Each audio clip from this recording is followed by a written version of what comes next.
There is much that we can do, much that we have done, much more that we will do to preserve the liberties that we founded this country on 220 years ago. And I believe that we have enough freedom still kindling in the heart and soul of every American that we can rediscover this country once again and put it back on a constitutional republic.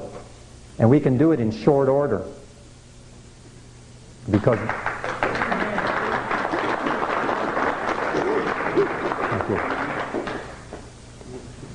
so we, the people, are the sovereigns. We are the sovereign citizens. We are the sovereign people. And the government was set up to serve the sovereign people.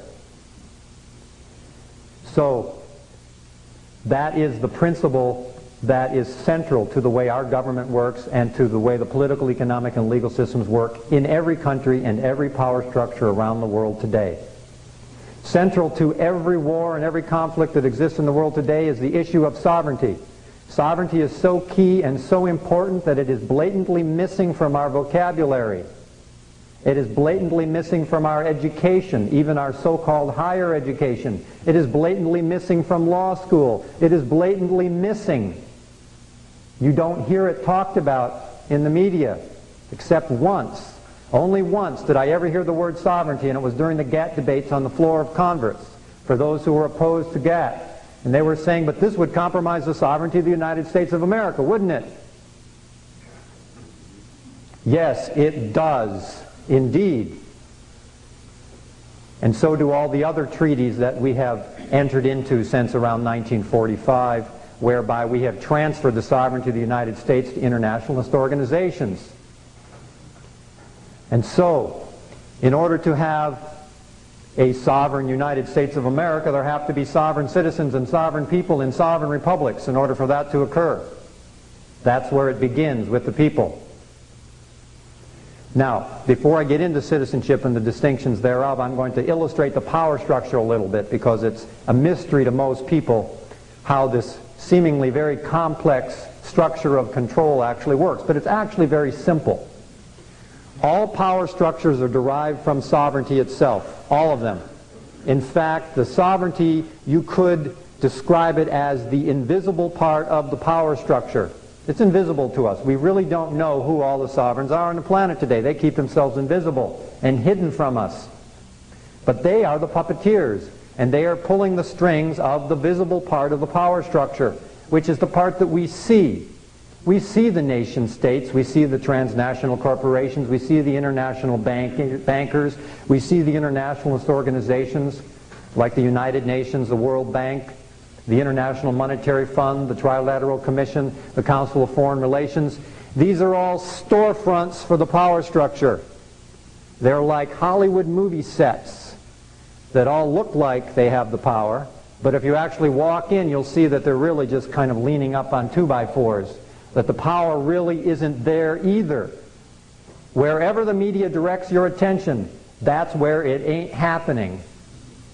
If you wonder,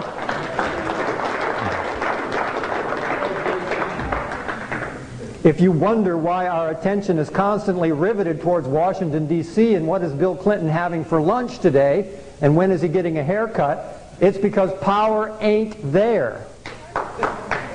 It's somewhere else. And so once you understand that that's how the media distracts us and keeps us from seeing what's true, you have to look in the opposite direction almost to find what's really going on. So instead of focusing all our attention on the visible part of the power structure, where the attention needs to be is on the puppeteers themselves, who are the sovereign powers that are behind the scenes of all the nation states, behind the scenes of all the transnational corporations, behind the scenes of the international bankers.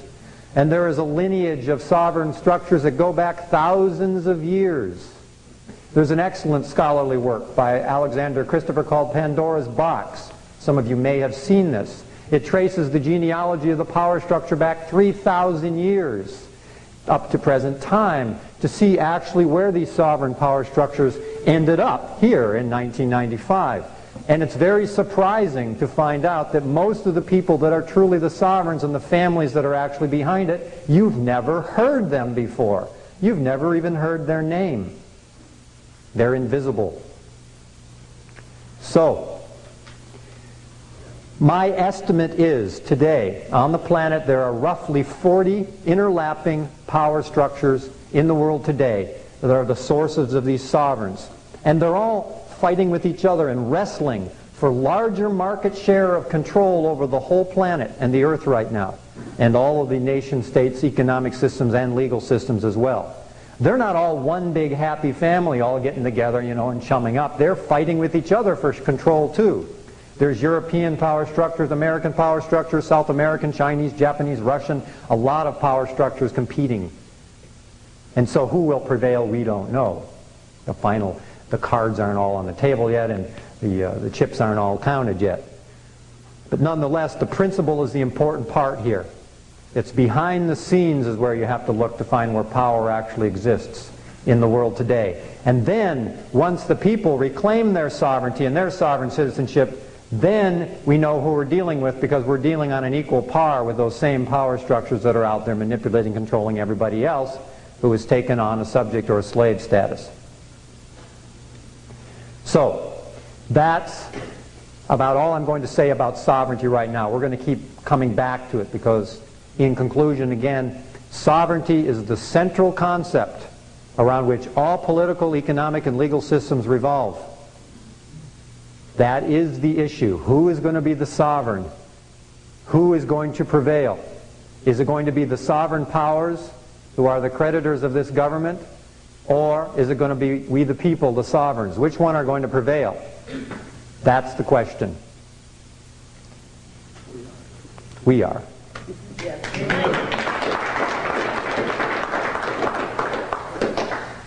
We shall prevail because there's no empire in history that has ever been able to squash a free people, ever. Maybe for a little duration or a short period of time. They may put the shackles on for a little while. But most of the shackles they have today are psychological shackles, and they're shackles of information where they keep the information from the people.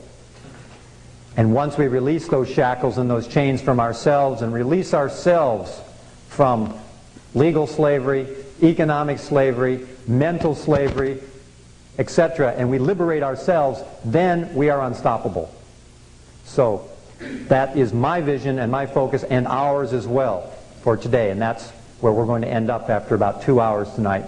And I hope that this will inspire all of us to take the next step to reclaim our sovereignty. So next, I'm going to talk about citizenship and the distinctions thereof, and we're going to review some points in history also, and I hope this will clarify it for people who maybe have just been introduced to this and aren't really clear what a state citizen is versus what is a American national versus what is a sui juris free person. There are some fine line distinctions between these various classifications of free people, and I hope we'll make those clear tonight. Prior to 1868 in this country, there was no such thing as a United States citizen. They did not exist. It wasn't until the 14th Amendment that the U.S. citizen was created as a legal person born or naturalized in the United States. Prior to that, and at the founding of this country, were state citizens. If someone existed as a preamble citizen in the sovereign state of Virginia or New York or Pennsylvania, they considered themselves a Virginia citizen, a New York citizen, a Pennsylvania citizen, etc. They never thought of themselves as United States citizen. Prior to the Civil War and prior to 1868, no one ever referred to themselves as a U.S. citizen. Not even if they resided in the District of Columbia. They still considered themselves citizens of Virginia or New York, etc., etc.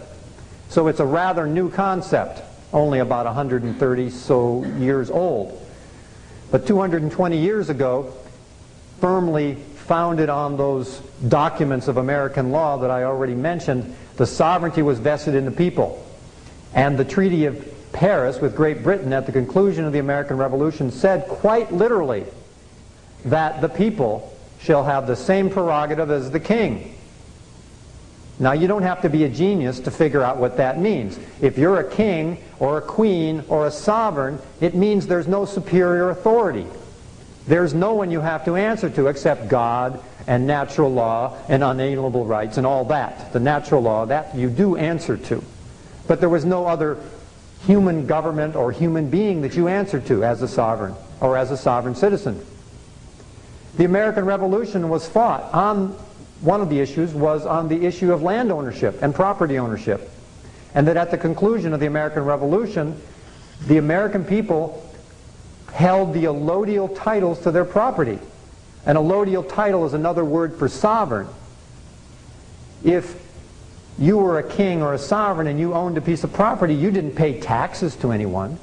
You didn't have anybody regulate you. There was no building codes. There was no zoning. There was no environmental laws. There was no other encumbrance that could attach to a sovereign property, to an allodial title. An allodial title is superior title. There is no superior title than a land patent.